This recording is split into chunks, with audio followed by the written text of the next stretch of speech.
In this video, we're going to talk about the Schufa. Okay, I don't know why I'm so excited about that. It's really not an exciting topic, but we're going to cover topics like what is it, why is it so important, how do you take care of it, and much more. So if you want to find out how, stick around. Hey, I'm Jen. And I'm Yvonne. And we're from simplegermany.com, where we help expats settle into life in Germany more smoothly. I hope you did that with us if you are a subscriber. So let's start with the question that we all have. What the hell is the Schufa? What the hell is the Schufa? Yes. So the Schufa is basically the institution that records and rates your payment behavior. So it's your credit score, or the Schufa gives you your credit score. In Germany, and it's super important because the Schufa is intertwined with, basically any contractual base purchase you want to do. Okay. And operates silently. Silently, that's a very good word. Operate silently, yes. You rarely really get in touch with them, but there are certain instances where you really need them. Okay, so first of all, what does the Schufa stand for? Hola, Gron. The Schufa stands for, I have to cheat sheet here. I'm sorry, that is such a Guatemalan thing that you did there. Yeah, I'm Guatemalanized. So the Schufa actually stands for Schutzgemeinschaft, so the SCHU. Okay. Schutzgemeinschaft für, the F. Allgemeine A, and then the most important word actually doesn't have anything to do with the name Schufa. Kreditsicherung. Wow. So General Credit Protection Agency.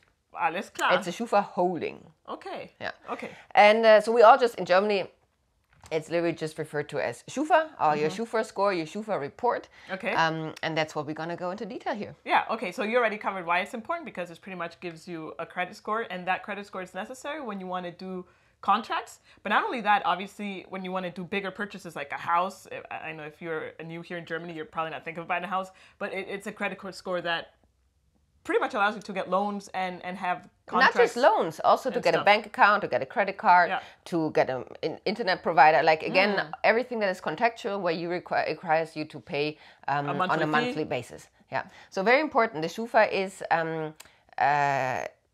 it tracks and rates your financial payment history. So the Schufa has nothing to do, or it says nothing about how much money you have, the income you receive, whether you're a millionaire or not. You could be the richest person in Germany and not be able to open a bank account if you have a bad Schufa score. Oh, that's interesting. So the system is designed that, it doesn't rate you based on your financial possibilities, but really just on your payment history, whether you pay on time, you have how you treat liabilities, how you treat loans. So that is really the important factor, that you are basically reliable to pay on time. Okay, and actually, if you are planning on moving to Germany, or you moved here already, you probably heard Schufa, because the landlord that you want to rent an apartment with will ask you for a Schufa. Again, here you go, a contract that you want to sign, which is, renting an apartment. The landlord will say, hey, I want the Schufa. So leads to my next question. How do I even get my Schufa report? Especially if I'm like a foreigner, right? Yes, but let's just trace back. You mentioned the landlord. Yes. That's how you get in touch with the Schufa. You will read it probably on like the websites to find an apartment. Schufa record required. And you're like, what the hell is Schufa? So we've done a video on renting an apartment in Germany, where we go also there into detail how that works. And also, we didn't cover yet the Schufa starts. How do you get a Schufa? Yes. Okay, true. With your Anmeldung, where we've also done a detailed video. So the registration of your address. You cannot trigger the Schufa yourself through any other means. It gets triggered automatically through the Anmeldung. That's when your record, or that's when the Schufa starts tracing you. Tracing you silently. Dun, dun, dun. Okay, so that's a fair point. Okay, so the Schufa knows about me as a foreigner because I do the Anmeldung, and then the Anmeldung triggers the Schufa, my Schufa to start. That's why, just again, quick explanation of chicken and the egg. Yeah. When you're looking for an apartment and the landlord wants a Schufa record, but you are not registered yet, so you don't have a Schufa record. Oh. So there's, of course, a bit of a, how do I accomplish that? We go into detail, like I said, in this in the video about renting apartments in Germany. So watch that if you're still on your way of getting to Germany and jumping over that hurdle. Also very important to point out, not every landlord requires a Schufa. That's true. Right?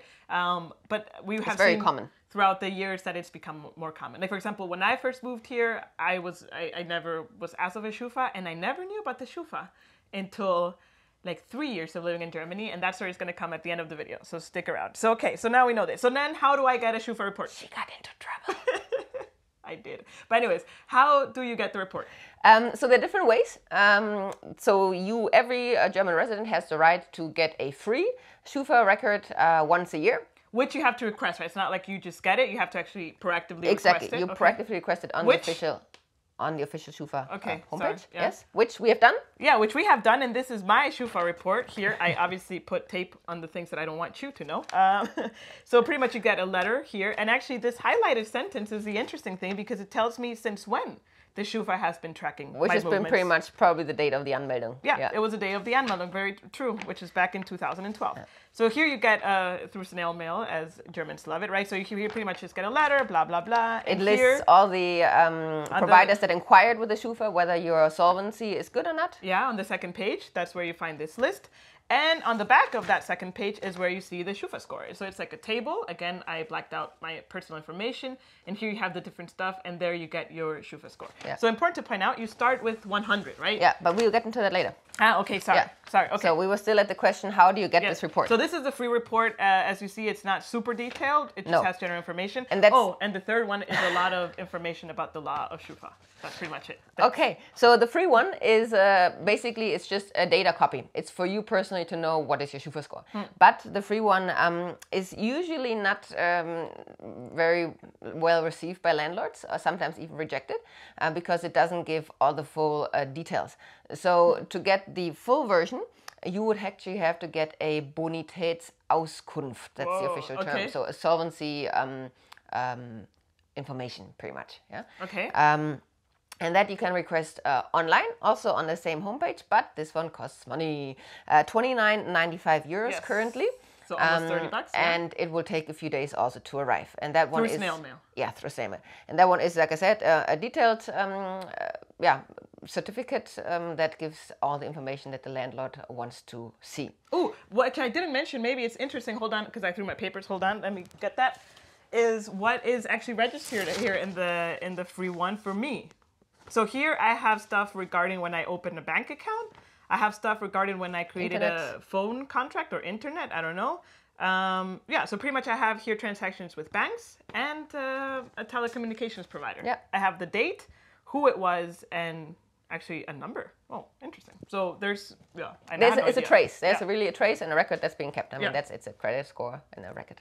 Yeah. Yeah. So that one is the one that landlord wants. The paid one. Yeah. Exactly. So what happens if you need that like straight away because you've only figured out you need this a couple hours before your viewing appointment? You can get the same the Bonitätsauskunft on the same day at any Postbank branch, obviously, unless it's a Sunday. Obviously, because it's closed on Sundays. And so the Postbank, it's a type of bank that is usually always close to also the postal services. You do not have to have an account with the Postbank to access it there. Usually in the terminal, you have the selection to select the Bonitätsauskunft and cost the same money. It will be 30 euros. Exactly, will be already automatically paid for through your bank account. And very important, to get that you have to bring your passport, your Meldebescheinigung, which you get during your Anmeldung. Watch the Anmeldung video. Yeah. So those two papers are crucial to bring them with you. So don't just run to the next Postbank without those. But wait, but you said that it gets paid through my bank account. Yes. But what if I don't have a bank account? Well, then you cannot get it through the terminal. I mean, you need to have a German bank account to get it through that terminal. Ah, okay. But not necessarily a bank No, account. exactly. Okay. Could be any. Could be an N26. Yeah, okay. Yeah, okay. Yeah. Or a WISE, you know. Okay. And the third version is to what was the third version? The immediately one, the one that you get through. No, the Postbank was the third version. So the fourth version. Yeah, there we go. That's the immediately. So the last one, the fourth one, is if it's a Sunday, you don't have time to run to a Postbank, or you don't have a Postbank, and you really, really need it within like 5 minutes. Then you can also request it online. However, here the difference is the quick version online is not the Bonitätsauskunft, it's just the Bonitätscheck, which is a certificate that is good enough for landlords, but it doesn't give all the detailed records. It also costs the same money because you want it so fast, so 29.95. and that will be emailed to you within 5 minutes. So that can be a lifesaver if you really want that apartment. Super interesting. Okay, we have the links to all these services and whatnot in our guide on the Schufa and simplegermany.com, which we will put the description in the box below. Also, if you have found this video helpful so far, make sure to hit that like button, because that will help YouTube tell, hey, this video is good, it has useful information, and other foreigners and people looking for Schufa information will hopefully find this video, and also we can help them out. Exactly. So thanks for that. So cool. So now we know, okay, how to get it. So then the next question is, what is a good Schufa score? So we start with 100. I kind of like said that before, but let's start again. We start with 100 points. Anyone that does the Anmeldung or anyone starting to live in Germany starts with 100. Exactly. 100%. Yeah. Okay. So then what is a good score? So a very good score is above 97%. Okay. So you see, you drop a little bit, right? Yeah. Depending on what you do and how do you behave. A still good score is above 95%. Anything below 95% could already mean that you might not get the service you want to get. Wow.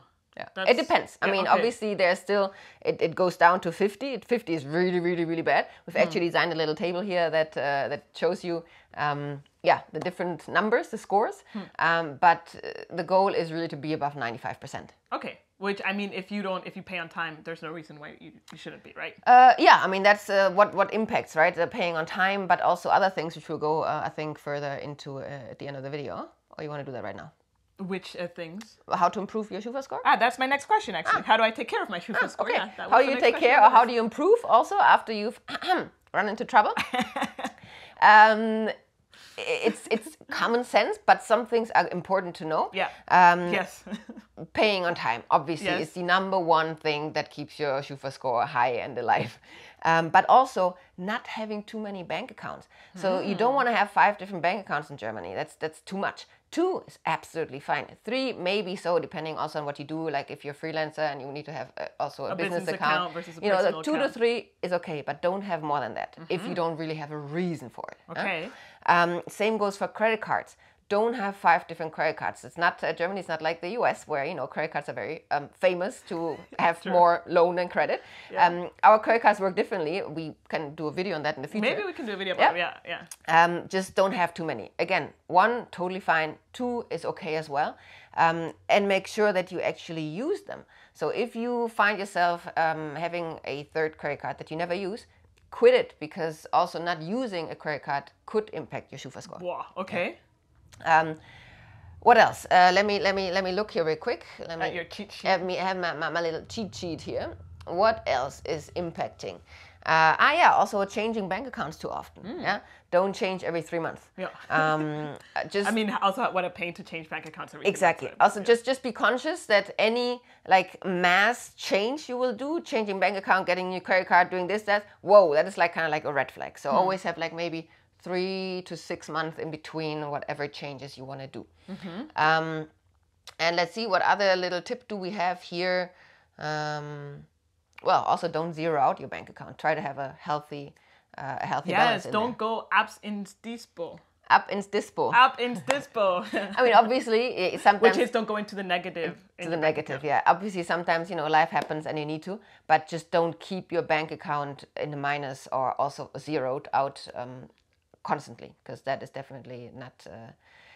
doesn't speak for your solvency and a good payment behavior. Yeah, fair point. Which leads to me, I think I have to cancel a bank account. Anyways, okay. Anything else that I can do to improve my Schufa? Yes, if you have had a bad incident, that you have gotten into trouble, voluntarily or not. I mean, not voluntarily. Accidentally or not? I meant to say the other one. It doesn't matter. Accidentally or not. And you realize that you're in trouble, fix it as soon as possible with the partner that caused the trouble. So, Jen, I think it's time for your story. For my story. So, like I mentioned at the beginning of the video, when I first moved to Germany and I moved into my WG, like my shared apartment, the landlord didn't ask for a Schufa score. And I had no idea about the Schufa really until 2 or 3 years after living in Germany, because I went to register for the gym, because I was all like, yes, I'm going to work out every day, because the gym was very close to the office that I was working at. And this is, again, when you first get here, also super hot tip, contracts are a thing in Germany, right? I think we're going to do a video about that as well. But And most contracts are for 2 years. And this I didn't know because my German there was like super bad. And then this one guy helped me out in his like broken English. And I think for him it was a given. Now, okay, she should know that the contract is 2 years, blah, blah, blah. But he never told me this, right? So I signed a contract, which I thought, okay, if I have a membership, I paid. When I stop paying, the contract expires. When I stop paying, the contract expires. Something like this, right? Not in Germany. So the thing is that I obviously used the gym, as we all do, for like 3 to 4 months, but I was paying. And then after the year was over, which I thought, okay, I paid for a year of gym, like it's done, right? Like already paid for my year. I didn't pay anymore. So then suddenly I start getting like these snail mail letters. And to be honest, I just threw them away because I had no idea what they meant, right? Until one day I saw this letter and I recognized like the word attorney or like attorney on it. So it looked a bit more official and threatening. And I was like, what is this? So then I go to my office and I ask a friend there, like, hey, can you like help me? Tell me what this letter... No, by this time we were already dating. No, we weren't. No, this really? was A-Book's time, yeah. But I remember the letter. Because I told you the story very vividly. Oh my, it's very vivid. Yeah. So I told this friend coworker, hey, can you tell me what this is about? And she's like, dude, you're in serious trouble. Like they're suing you for not paying your, what seems here, something with a gym or something. I'm like, what? Yeah, well, I haven't paid in the last year because like I haven't used the gym and I paid for a year already. Like, what do you mean? Yeah, so like you haven't paid. So then they sent you letters. No one responded. So now they asked the lawyer to collect the debt. And here's the letter from the lawyer. I'm like, what the? Okay, that is super weird.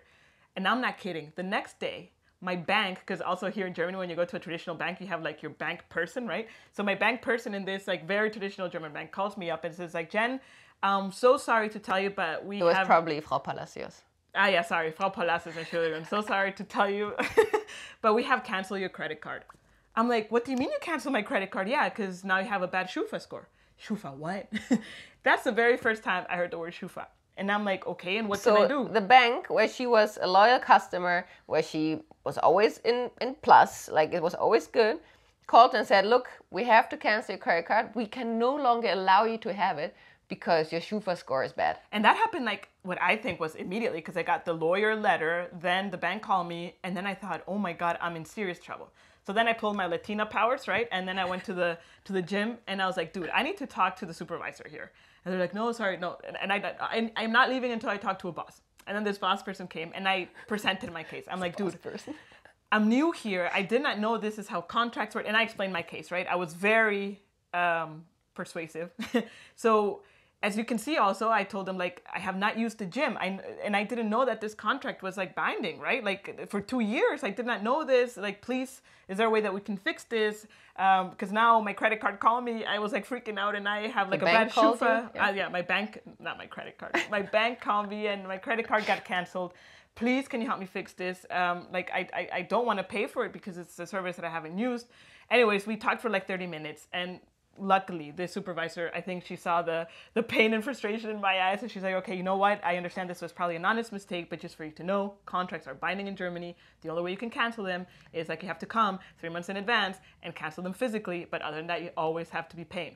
So you got out of it and you didn't have to pay. Wait, but listen, yeah, I got out of it. I didn't have to pay. That is very, very lucky. They retrieved the lawsuit from the lawyers and they called the Schufa to clarify things. And I got my credit card back in like 2 months or whatever. So this is like best case scenario. This is best case scenario. And I would say you were so lucky. You must have really had your Latinas, superpowers. Because I would say, look, the gym, it's not the gym's fault that you didn't pay. The gym had extra cost with the lawyer. So in any other scenario, I would expect that, first of all, you have to pay up. You are lucky if you get out of the contract at that time and don't have to fulfill it when it actually, until you actually can quit it. And you would probably also have to pay for the cost of the lawyer. That would be the normal scenario in Germany. Yeah, I don't know. Like, I really think that I was on the verge of crying and I'm like, I was so confused and I'm like, I don't know what happened. But please, like, I don't have also the money to pay because they were asking for an insane amount of money. Also because they were like the cost, right? And I obviously didn't have any liability insurance at this time. So long story short, this is the first time I heard about the Schufa. I got super scared. Liability insurance doesn't save your ass in this case. I know, but still, it would have made me feel better, I think. So this is a life story. don't get in trouble with the Schufa. Yes. Don't get in trouble with like contractual partners, because that will get you in trouble with the Schufa. Yes. And know what you're signing. That's kind of like the lesson here, and know how important the Schufa is, because it can really have an impact on your life. Yes. Yeah. So also, I would say the big lesson here, if you're new here, contracts in Germany, they usually run for 2 years. And the only way you can cancel them is that you need to cancel them 3 months in advance. Oh my God. And if you don't do that, if you don't give a notice in 3 months in advance, I think it auto-renews. For another year, yes. That's the problem. In my case, it auto-renewed without me knowing. Yes. So I think, actually thinking back, I paid for those 2 years, but it auto-renewed, and that auto-renewal is what they were charging me. And I'm like, dude, like, how did you auto-renew without my consent? Oh, it's here in the contract. It's part of the terms and conditions. Oh, okay, that's what happened. Yes, I did pay for those 2 years. Yeah. It's just the outer renewal that was the one that triggered. So be careful, know what you're signing, and make sure that that contract is for the amount that you want it to be. Lesson learned. Lesson learned. Yeah. So ever since then, actually, I'm gonna say I have a very good Schufa score. I'm very proud of my Schufa score. Now it's not 100, obviously, but it's not. Yeah, it's very good. It's not bad. Yeah. So this is basically the Schufa. If you are looking for any purchase and you get rejected, it might have something to do with the Schufa. So get that free copy just to know where you stand, and then think about how you can improve it, or who you might have been in trouble with, to get them to retract whatever they sent to the Schufa. Yeah. And again, if you find this content very, very helpful, which we hope you do, then give us a like, give the video a like, subscribe if you like, or you may also buy us a coffee, which we might use for a beer. Let's see what day it is. Yeah. We link to our coffee page below, where you can support us, and that would be awesome, and thank you so much. Yeah, I think you wrapped that up very well, and I guess we'll see you next Monday with a new video. Until then, cheers!